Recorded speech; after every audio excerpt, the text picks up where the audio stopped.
studios. This is After 9 with Scott and Kat. Hey now. Hi, friends. Hi, how are you? I'm good, thank you. How are you? How was your birthday festivities? Oh, you know what? I'll tell you about it. So, That'd be good, I asked. we should mention, by the way, that tomorrow, Sandra Ziskin from Diamond & Diamond Lawyers is going to be on the pod. Sandra is probably our favorite guest, and she's so great every time she comes on. If you have a serious legal matter that you'd like a little bit of advice on, whether you want to remain anonymous or not, go ahead and send us a text message, and we will try and get that to Sandra tomorrow. Otherwise, she's going to be on talking about a lot of things, including something that kind of fell out of the news over the Canada Day long weekend. What's going on with Justin Timberlake's DUI? Is he still fighting that? Is he still laying low? Yeah, that's why he hasn't really said much. But his tour continues on. And in fact, not only has his tour continued on, his business moves continue because he and Tiger, who have a bar, which the concept of the bar is really, really neat, the one that they currently own, they're doing it again, but in Scotland. I like that. A bar? Wait, I should go to Scotland again. That's what I should do. Well, I think that if you need an excuse, there you go. But I don't think you ever really need it. I mean, it's fine. You know, it's one of those countries that I'm going to do a little humble brag here about my place of ancestry. If you are thinking about going to Europe, maybe you're thinking, going to Paris. I'm going to go to Rome. I'm going to go to the Azores. I'm going to go to Mykonos. Try Scotland. You might actually love the Scottish Highlands. It is an absolutely stunning country surrounded by ocean, and it is just full of great people, lots of good times, lots of booze, and the food is fantastic. Mm-hmm. All right. So the birthday. Girlfriend took me out last night. She was nice enough to take me out, and my son came along as well. He's back in Canada now. So we went to Isabel's in Burlington. You know the Pearl Hotel?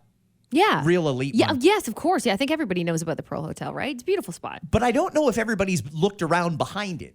At the back of the Pearl Hotel, they've got this absolutely gorgeous patio that overlooks Lake Ontario. So Mondays, they do their sips and snacks, whatever thing they call it. Yeah. So we were there last night. I tried out a few cocktails that I probably would not have ordered otherwise, but they were on sale. So I tried a couple of cocktails. We had some appetizers. Out of oysters, though. They said it was a wild, busy weekend, and they ran out of oysters. On your birthday? I know. That's what I said to the guy, too. What's I'm like, their fuck? problem? Come on. But that's okay. We'll get Did you oysters say next shuck time. you? I should have. It was good, though. Real beautiful place. Highly recommended. And, I'll say it again. The Burlington waterfront is the best waterfront in Southern Ontario. Nice.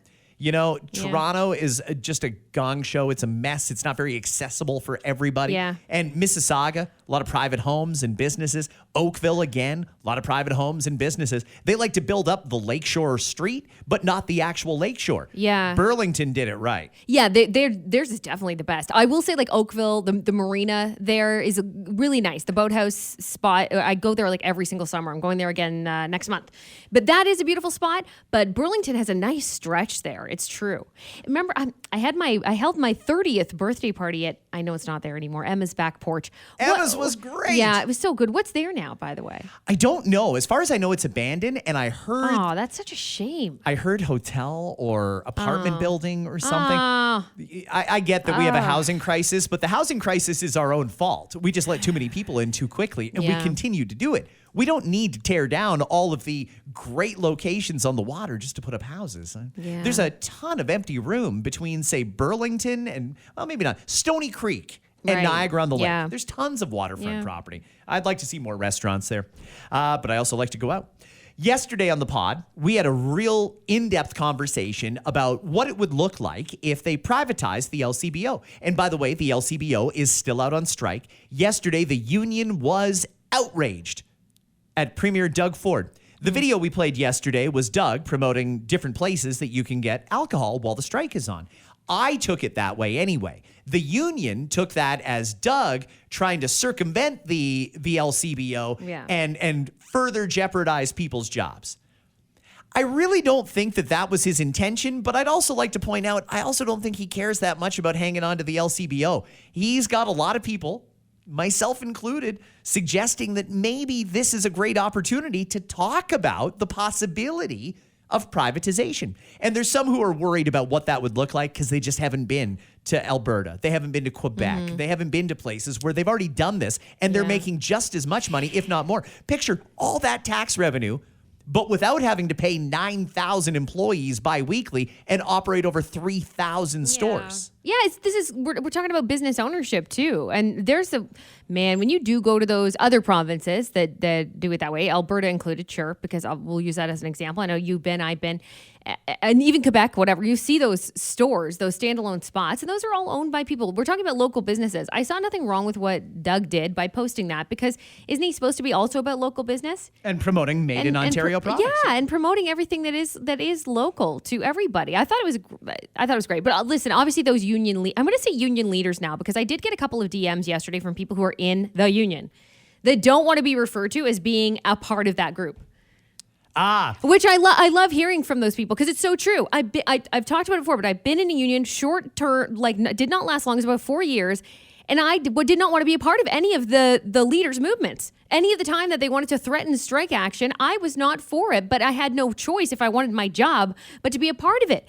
And that's one of the reasons why I dislike unions. And I know you can continue to argue with me over DM about why they're important. I understand in some cases, yes, they are absolutely important.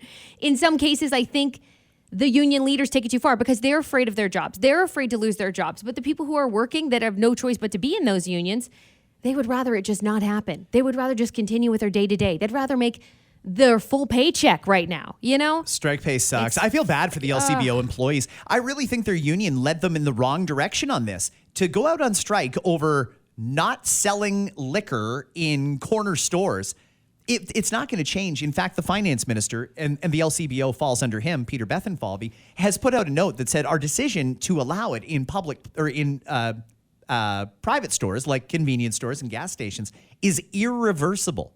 So this strike is not going to accomplish anything. It's really just going to make the employees broke and create a lot of resentment from people who want products and can't get it. But one of the things that we didn't talk about yesterday enough was price. And the LCBO, the prices are absolutely outrageous. If you've been to America, for example, you've seen how little liquor can cost. But you don't even have to go to the States. I'm looking here at a flyer from a liquor store in Alberta, Kat. This is on Ords Road in Sherwood Park, Calgary.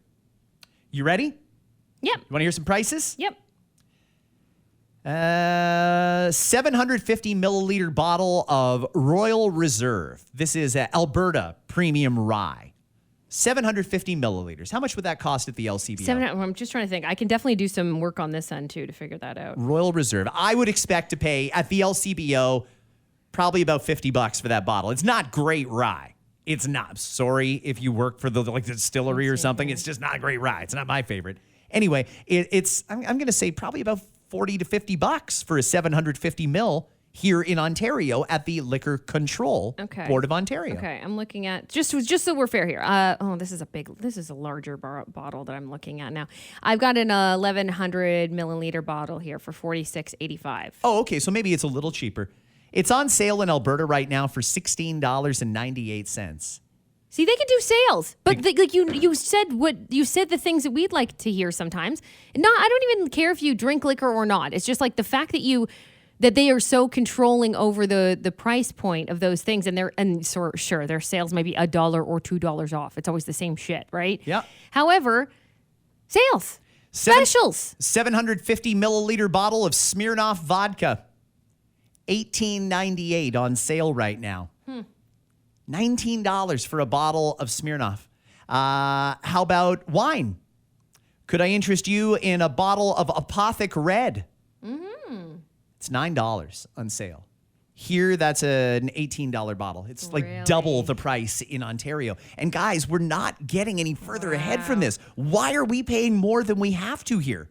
It's not supporting our hospitals and schools. It's not. If it was, we would have a lot better hospitals and schools. So that's not where the money's going. I don't know why there's such opposition to just privatizing it and letting regular people run these businesses and hold sales just like this. Bottle of Captain Morgan rum, $19.98 on sale this week. Bottle of Barefoot Moscato, white wine, $6.98. It's triple that here. Like, shit, why are we paying so much? If you want a 12-pack of Old Milwaukee, here we go. Is it no, it's an 8-pack of Old Milwaukee, $9. You're paying $1.10 roughly a beer. Right. You can get a 12-pack, an 8-pack of Kokanee, $11.98. I miss Kokanee. That's great beer. Real good. Do they still sell it here, right? Not in Ontario, they don't. Really? But that's another problem. This is a beer that was very popular for a while. I still like Kokanee, but I can only get it when I go to BC or Alberta. Okay. So listen, there's a lot more products out there. They could be a lot cheaper. You can totally want better prices and more selection and still support the workers at the same time. We just got to get the government out of this controlling the liquor industry, and I think we'd be a lot better off. Yeah. The Ticketmaster. Ticketmaster. God. Here we go again. I'm so sick of these massive, multi-billion-dollar conglomerates that take us for granted at every turn. Ticketmaster, who is not unfamiliar with controversy lately. There's a lot of heat on them. They're being sued by the U.S. government for antitrust and a whole bunch of other things. Well, now we're learning about a data breach. We heard a rumbling about this back in the spring. Ticketmaster didn't say anything at the time. Now we know that the portal that hackers had access to was open between April the 2nd and May the 18th. I'll say that again. April 2nd till May 18th, a month and 2/3. These hackers had complete access to the database. And I have to assume the Ticketmaster database is massive, even if it's only got the last 5 or 6 or 7 years worth of customer transactions. That's got to be millions and millions of people. Yeah, it is. It definitely is. And now they've got, let's see here. Personal information of customers may have been affected, like names, addresses, email addresses, credit card information, and more. So now, Ticketmaster, as a sign of good faith, a gesture, is offering their Canadian customers free credit monitoring for a year, and they're encouraging us to monitor our own bank activity for any suspicious activity. Yeah, thanks. That's like being like, oh, sorry that I kicked you and I broke your teeth. Here is a bag of ice. Yeah. Yeah, that's really what it is. You know what I mean? Like, and I mean, I know that's all potential. These are all potential situations. But I will tell you, from having gone through the experience, and my husband had to go through it, is when someone attempts to steal your identity and use your credit, it's a fucking nightmare. It is a fucking nightmare. I believe it. So I do implore anybody who finds out that there's a data breach, because there's a couple things that you can do, by the way, on top of just finding out after the fact, is, do they call it PWNED? P-W-N-E-D? Am I pwned? Pond? However you say it. I'm not even sure. You can go on there, just Google it, and you can enter in the email addresses that you use. It will instantly send you a message if any account that you have with that email address has a hack. So make sure that you're safe. You can instantly change it'll let you know if your password, for example, was a part of a hack. It'll find it and be like, someone has your password. We don't know why, but they have it. You change it instantly. Make sure that your passwords are always different. I mean, there's so many things you can do, for sure. Yes. But when it comes to Ticketmaster, they're in the news way too much for way too many bad things. Yeah. Like, to the point where, are some people like not using them? Are you going to continue to go back to them? I know in some cases you feel you have no choice because you want to buy tickets to that show and they happen to be on Ticketmaster. But my God, it would make me want to use it. But change your shit, change your credit cards, change your passwords if you have to, if you're really worried about it. That's on you for sure to do that. But it's on these companies to protect that information. They need to make an example of somebody. And I don't know if Ticketmaster should be the one they make an example out of, but the next time there's a serious data breach, and I think that there's different levels of data breach. If they hack a database and get a bunch of email addresses, all right, well, we're all going to get some spam, and that's annoying, but at least spam filters help to minimize that. If they get your address, if they get your birth date, if they get your SIN, if they get your banking or credit card information, screw them. I think this should be a crippling fine. And if the company goes out of business, the company goes out of business. It's not about them. It's about every other company that doesn't take cybersecurity seriously and allows our personal information to be exposed to hackers. And I get it. These hackers are good. They know what they're doing. But we have to have some basic security. We have to have some comfort that if we go online and make a transaction, that transaction is secure. It's got a little fucking lock in the corner. That should be enough. We're good. How are they getting this information? Something's got to change. And if some massive conglomerate needs to be knocked out of business because their fines are so high, I'm not that upset about it. I understand the issue. The issue is that the hackers can move quicker than the actual security teams. They move fast. They find out new ways. AI is moving fast as fuck right now. You have to keep up with it. And if you don't have a system in place that does keep up with it, then you have to be completely transparent with your users. Like, hey guys, holy shit. There's too many attempts here. Our security team is working on it, but we got to work faster. Like, there's no apology. There's no nothing. Like, that's their story. Yeah. Free credit monitoring. Hopefully you don't get screwed. And even if like they find something in the credit monitoring, it doesn't mean they're going to do anything for you. Trust me, you're on your own, and it is a pain in the ass. Let's go to the Ontario Provincial Police, the OPP. We have an officer here, Kat, who has pled guilty to charges that stemmed from accidentally shooting a suspect following a high-speed chase 2 years ago. You might remember it. It was in 2022. Officers in Aurelia drew their weapons after a speeding truck that they'd been chasing crashed into a streetlight and 2 other vehicles.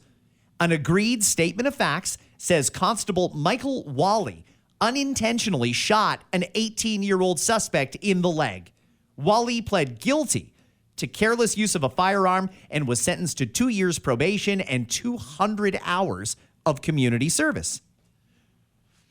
I mean, he's not going to jail, but can we keep it in perspective here? I get that he didn't mean to shoot him. Whatever happened, heat of the moment, whatever. The gun went off. The kid got shot in the leg. Sucks. Probably hurt like a son of a gun. Yeah, no doubt. But can we keep in mind what was going on here? This guy led police on an incredibly dangerous high-speed chase. He crashed into a light pole when the cops were out of their car. He crashed into 2 other vehicles. How much damage do we let somebody do before we get serious about this? It was an accidental discharge, but if he'd shot him intentionally, I wouldn't have been that upset about that either.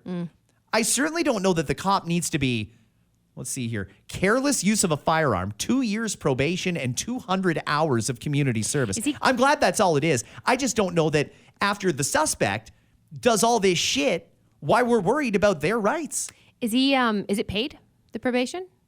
Well, he's still allowed to work, but he'll be taken off of front line because he doesn't have a firearm. So he's doing the desk work, if you will, or whatever. Yeah, this is another person who's perfectly capable of being a cop, but they're not going to give him a gun after he just pled guilty to careless use of a firearm. Right. 2 years probation. If he keeps his nose clean, and presumably he will, and does his community service, he'll be fine. Yeah. That doesn't change the fact that this guy's a shithead.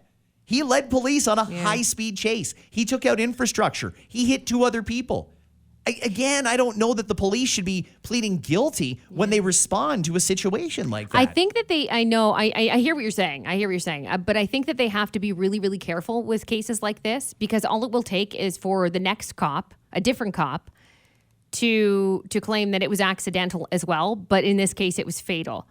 And then you go back on these cases. That's what they constantly do, is go back on past cases to find out what the outcome was. And if there was 0 punishment for him, for this cop, for this, then one can argue that there should be 0 punishment if someone gets shot and, God forbid, killed because of it. You know what I mean? So they always think about the next case. I just feel like, if you are being a danger to other people, this is why we have police officers, to protect people and enforce the law.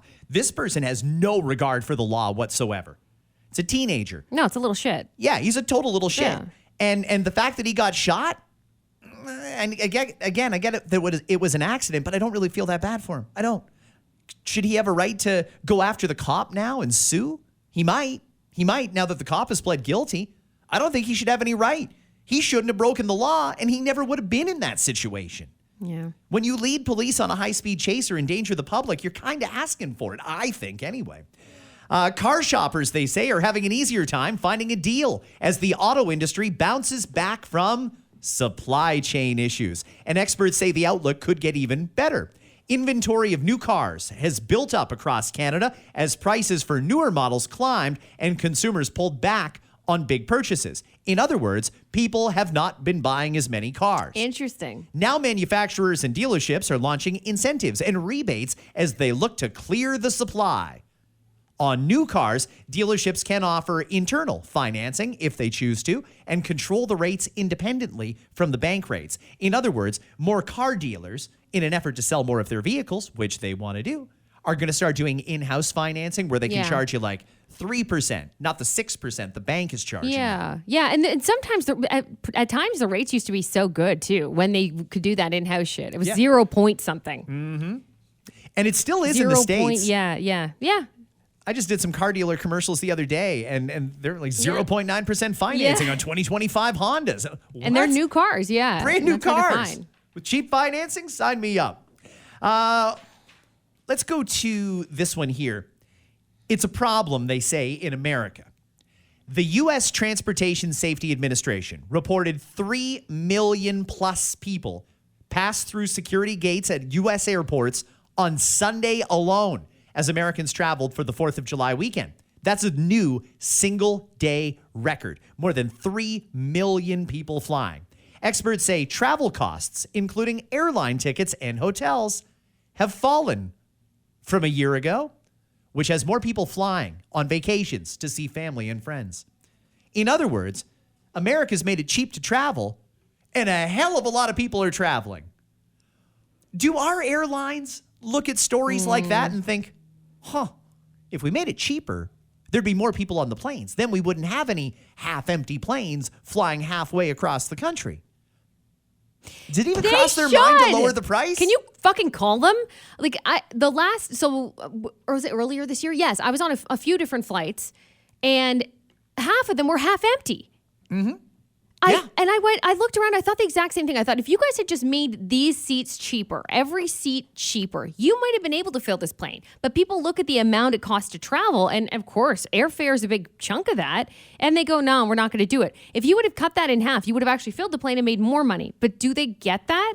They don't. They don't seem to. They're not good business people. Because, I mean, I sign up for all the things because we travel a decent amount. Like, we like to anyway. We like to travel and keep our eyes on those things, on trips and things. So I'll sign up for all the, whether it's Expedia and hotels and the bookings and all the things, just to keep an eye on it. And the airlines themselves and the flares and the borders and everything else, just to see where they're at and what the sales are. Even when they do promote a sale, you look at what the sale is and it's not worth it. Yeah. It's not as good here as I've heard it is there. Even to fly like within our own country, it still frustrates the shit out of me. I understand we have a vast land, but so does the States. And I also understand they have way more people than us. Like way, way, way more. So there's more. There's way more customers, that right? They know of. That they know of. So that I understand. I understand that when you fly from Chicago to fucking Vegas, and then you have 1 billion flights a day. Like, it feels like anyway in the States, they have so many flights a day. You maybe can't do the same thing, but I feel like we haven't even come close to what we could do here. But making it cheap enough to see your own country, it should just be like a thing that we do. It's just like, yeah, you want to go see Vancouver this weekend, and you're in Toronto. You know what? Here's the price. And it used to be that way, by the way. There used to be a lot of cheap airfare just to get to and from. If you wanted a quick trip, you could take one. Mm-hmm. Now you cannot do that. Now it's like, okay, I'm spending, especially with a family, my God, like every trip's going to be $5,000 minimum. Every trip with hotel included is going to cost minimum $5,000. It's insane to me. It's nuts. 2 things on that. Number one, airlines will decide, okay, we've got a flight here and it's going from the region of Waterloo Airport to Halifax, and we're going to sell tickets on that plane for $330. Oh, shit. We only sold half the plane. Now, with hindsight, you could go back and say, we should have lowered the price, and maybe we would have sold more. In fact, no matter what, the plane is going there, so now we're losing money because we set the price too high. Why can't they just get down to a 24-hour list And if you're free tomorrow or you've got a couple of days off because you do a 4 on, 4 off kind of deal, every day you could get up and check. And flights or seats that are not sold, we should not, with the amount of pollution one flight causes, we should not be allowing airplanes to fly half empty. It just shouldn't be allowed right now. Yeah. So what if every morning you could just log on to canflights.ca or whatever, and here's a list of all the available flights, and here are the fares to get on those flights. And because it's still available, if you want to fly Toronto to Vancouver, $50 today, total, all in. But we can't even get all-in pricing. It's the law that we have all-in pricing, and I'll show you exactly how misleading that is. I had to fly my daughter back to Kelowna last week. The flight was $99. The total, by the time I picked a seat for her, because it's mandatory that you pay the seat selection fee. You have to pay, and you need a seat. What are you supposed to do, not have a seat? Right. And I did have to check her in advance to avoid another fee at the airport. Had to buy the carry-on bag because she's traveling across the country, and she does have a checked bag. It was over $500 for a $99 flight. Yeah. It's outrageous. It's outrageous. I don't know why that's allowed to go on. Yeah. The whole point of all-in pricing was supposed to be, the all-in price. Yeah. Now, tax included or not included, that's the X factor. But at least all of the costs of getting on that plane should be disclosed up front. They shouldn't be allowed to say $99 when there's no conceivable way you could get that flight for $99 because you need a seat and a bag. Yep. But anyway, I really think that they could do a lot of work there and improve the flying public. And again, we shouldn't be allowing these massive planes to fly half empty. And even then, so let's say you did buy a ticket already. You're already on your way to Vancouver, and then I get that notification of like, holy shit, Kat, get a $50 flight. You should have a guarantee on yours, though. If you bought that flight for $300, you'll get a notification like, hey, if we fill enough seats, your flight's only going to be $50. So when you sign up for those seats early enough, you're still going to potentially get a deal. If anything, it's going to cost you less, and they'll notify you when what your total charge is. See, I think that you can pay, the airline can set the price at whatever they want to set it at. If they say it's $330, it's $330. And if you want to be guaranteed to get a seat on that plane, because it could sell out, you got to buy the ticket in advance. I'm talking just a last minute, we've got empty seats, we're going to sell them off at a nominal price, bring in a little bit of money, maybe it covers some of the salaries of the flight attendants and pilots, whatever. I think that they could solve a number of problems there. But we should definitely start with we're not allowing those planes to fly half empty. I should read you some of the ones, though. I got like last minute deals from Expedia, and it's like laughable. Like Really? You think that last minute someone's going to drop like $4,000 and not have planned to go for like a weekend. Yikes. You know what I mean? Like, and not have planned that. It's insane. One more thing, and then it's two more things, and then we're going to wrap it up because, it's summertime, everybody. We want to get out of here. Canada has a climate ambassador. Did you know that? We have a climate ambassador. That doesn't surprise me, I Yeah. guess, just because we're all about that shit. Her name is Catherine Stewart, and she was appointed by the federal government, the Trudeau government, to go around the world, basically, and promote climate tax, or what are the taxes that everybody hates? Carbon which taxes. one? All Carbon of them. tax. No. To promote carbon tax, yeah. taxation and all these other ideologies. In 2 years, she racked up $250,000 just in travel expenses. That doesn't include her salary. This chick's expensing shit like you wouldn't believe. Yeah. She And by the way, she's talking about carbon tax, and she probably took how many flights? how many flights? How many fucking cars? It's very hypocritical. It's so stupid. She recently booked a $428 a night hotel right near the Eiffel Tower to inform the French about Justin Trudeau's carbon tax and how this is a great thing and they should get in favor of it. $428 a night? But sit her down in front of us. When we hire these kinds of people for this role, and I say we, but obviously we had nothing to do with it, which is the part that pisses me off. I want to see you and I want to hear you. You know, there's people that are very persuasive, right? You all know those people. Maybe they're in sales, but they're not like the skeezy, fucking gross ones. They're like good fucking sales representatives, right? We know those people. We've got plenty of them that work here. They're good still. They're actually just there to have a good conversation with you, and you have to buy what they're selling. That's great. I need to know that that's one of those people. It doesn't seem like Like, you know what I mean? Like, it's bullshit that we just hire these people to do these jobs. How the fuck do we know what she's doing? She expensed $22 for a coffee and a croissant. She didn't even buy her own fucking lunch. Come on. It's just something. If they offered you the gig, would you do it? Any Yeah, gig? of course. Hey, by the way, it's a gig for life. You're going to get a pension basically for Yeah. life. You can But that's the expense the thing. shit out of everything, and we're going to pay you like $300,000 a year to do it. It's not even her. Like, that's the thing is, it's not even this person that they hired. It's just the fact that they'll just hire anyone and nobody gets repercussions. Like, if they found out that she went to those meetings and just sang a fucking song and left, she's not going to have any. She's not going to get charged. She's not going to get in trouble for that. She could do whatever the fuck she wants. Who is Yeah. she reporting to? I don't know. I mean, I'm sure she's reporting to somebody. The Minister of the Environment. Okay. As long as she's going around talking about carbon taxes and That's all climate that change, matters. that's all he cares That's about. all that matters.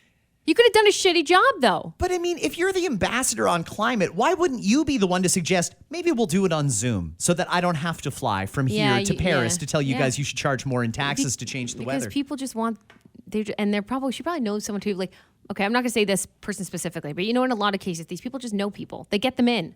They're like, Yeah. yeah, you want a fucking cushy job? Just wait. I'm gonna wait. Some a minister of some bullshit's gonna pop up, and I'll give it to you.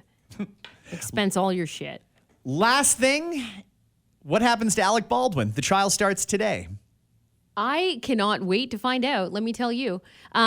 So you can live stream it, just so you guys know. It's Court TV. I was looking at the Court TV stream from yesterday when I was watching it, so I know Court TV has it, and you can just look it up. You can find it on YouTube. It's a Roku also. channel too, I believe. There you go. Yeah, I think like honestly, you can find it in more than just one place. So you can just Google Alec Baldwin.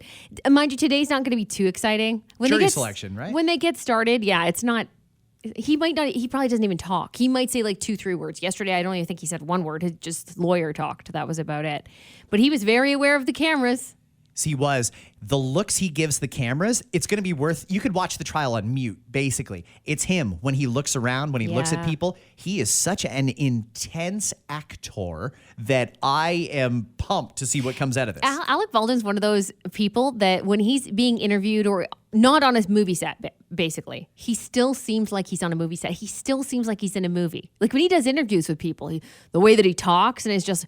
I'm like, are you in a scene right now? It's like his whole life is in a scene. He's got his reality show coming up too with his family. For those who don't know, it's is it called The Baldwins? I don't fucking know what it's called, but it's coming out early next year, and they're starting to film now. So I'm thinking the trial is also going to be a part of the show, maybe pending the outcome. Yeah, him and his wife Hilaria have 6 kids together, 7 kids together. They've got a Something lot like of that. kids. It's 7? Yeah, something 7? like that. So I'm curious to see that show too. Like, does he talk to his kids the way he would talk to a reporter? Probably not. He hates like everybody. Yeah, he does I think seem that to he hate- but probably he might does even like hate his kids. I He don't might know. even hate his kids. Who knows? I guess we'll find out. Do you think they can actually convict him of this? Like, he says the gun discharged. Whether the gun did or did not discharge, whether he did or did not pull the trigger, either way, he held the gun, he pointed it at somebody, a bullet came out, and that person is dead. Well- like, to me, that's murder. Okay, so and he definitely won't be charged with murder. We all know that. He hasn't been charged with murder. But here's the interesting part here is that the armorer in this case, because to me it's a lot her fault as well. Like to me, she absolutely deserved to be convicted of manslaughter in this case. There should have been no live bullets anywhere near that gun. Yeah, or well, on set. On I mean, set, in not even general, there. they shouldn't even had live guns on set, but they were shooting guns in the off time. Because they were in the middle of fucking nowhere, And for they were those who don't bored. know. And Yeah. they were bored and they were shooting, using guns for target practices. So for her, as her job to set that down in front of him. So she already got convicted and she's serving her time. Supposed to be 18 months. It'll be less. We all know how this works. However, nonetheless, she still has decided to appeal. And with the appeal, she says that in her case, the prosecutors hid evidence that will show that the gun that he did not pull the trigger, essentially. He did not pull the trigger on the gun. So she's claiming that this is a faulty, shitty gun. Okay, that's what she's going on here for the Okay. appeal. But the interesting part is, because it's a manslaughter charge. So if she can basically prove that this gun was faulty, the manslaughter charge will go away. That's what she's hoping for. But that case would also help Alec Baldwin. But he's going through his own motions now. So regardless of what the outcome is, if she ends up going through with this appeal and for somehow they lessen her charges, he's going to be brought right the fuck back in for his case again. Right. Why don't they just work together on this? Why don't they just do it? Because it seems like such a waste of court time. Do it all at one fucking time. Hear her side, hear his side, hear it all. Have one jury to figure out, okay, Alec, it's definitely not your fault. You're good. Fuck you. You're in jail. And this is your charge. Like, Thank it just you. seems like such a waste of court time to me. When I think about all the ridiculous warning labels that are out there, and I mean, we've got some crazy ones. warning labels on shit that it should be common sense. Like, don't take your curling iron in the tub with you. I'll give you a good one too. There's on kids' clothing. There's a couple of kids' clothing items I have that says "keep away from fire." Oh, well, why am I doing that? You mean to tell me that when it comes to bullets that go in a regular gun, the blanks and the regular bullets which shoot a projectile aren't distinguished by some sort of a color? Like, you can't tell that the blue ones are blanks and the red ones or the gold ones are live. Anytime you see a blue one, you know it's a blank. And if you're using guns on a movie set, it has to be blue bullets. Everybody can check that themselves. You don't need to be an armorer or an expert to do that. That's a common sense thing. Why on earth were they not doing that? I don't know. But that's why I say what I say about Hannah. I think that this woman does deserve what she got.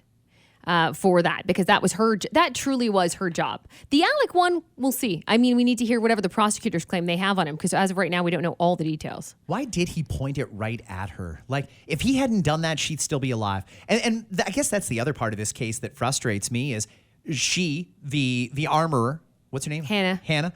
She wants to get out of this charge. She doesn't want to be a criminal here. Alec Baldwin wants to get out of this charge. He doesn't want to be a criminal here. No matter what, that poor woman got shot to death at work. Yeah. Somebody put the wrong bullets in this gun. Alec Baldwin pointed the gun at her, and then somehow a bullet discharged, whether somebody pulled the trigger or not. This woman lost her life. Somebody did something wrong. Somebody should be charged. It's really just a matter of who, not if you ask me. I wish they would investigate the whole fucking thing, including after the fact, where they gave her husband, Helena, who died, his husband, for those who don't know, a job on the set to continue and be a producer. Like, shit's happening behind the scenes here, too, to try to not have him sue them, too. Right. And I don't think that's okay. I don't think so either. It's really, the whole thing's kind of sketchy. Have yourselves a great day, everybody. Tomorrow, we are going to get soaked by the remnants of Hurricane Beryl here in southern Ontario. Fuck you, Beryl. It was funny, because I guess Beryl is an old name. It is old. My cousin's mother-in-law is named Beryl. That's why I know that name. Yeah. Many people have never seen it before. And watching some of these, particularly American newscasters, Hurricane Beryl, they have no idea how to say it. I almost don't know why they put that on the list of hurricane names. It's an odd one, but I think that they run out after a while, right? I think so. Because you have to continue going through the alphabet. And once you get back to a letter, you're like, we did Bobby. Guys, we're going to get 50+ millimeters of rain tomorrow and torrential downpours. It's going to be gross, but we'll talk to you then. Bye, friends. I hope everyone had a great 4th of July weekend. I love the 4th of July. There's nothing like watching a fireworks show and then seeing your uncles high-three each other. Several grocery stores across Oklahoma and Alabama have reportedly installed automated vending machines that sell ammunition, which you know is a bad idea if you've ever seen how people react when their Snickers get stuck. Don't shake it! Well, some business news. Chipotle is bringing back their gold foil burrito wrappers for the Olympics. Yeah, it's pretty much a reverse Olympics. First you get the gold, then you do the 100-meter dash to the bathroom. NASCAR over the weekend unveiled the first electric race car, and this is cool. You don't even need a pit crew. You just need half an hour to recharge it. Guys, I heard about a pair of twins who did a health experiment where one ate a regular diet and the other went vegan. It was amazing. At the end of 12 weeks, one still had friends and the other didn't.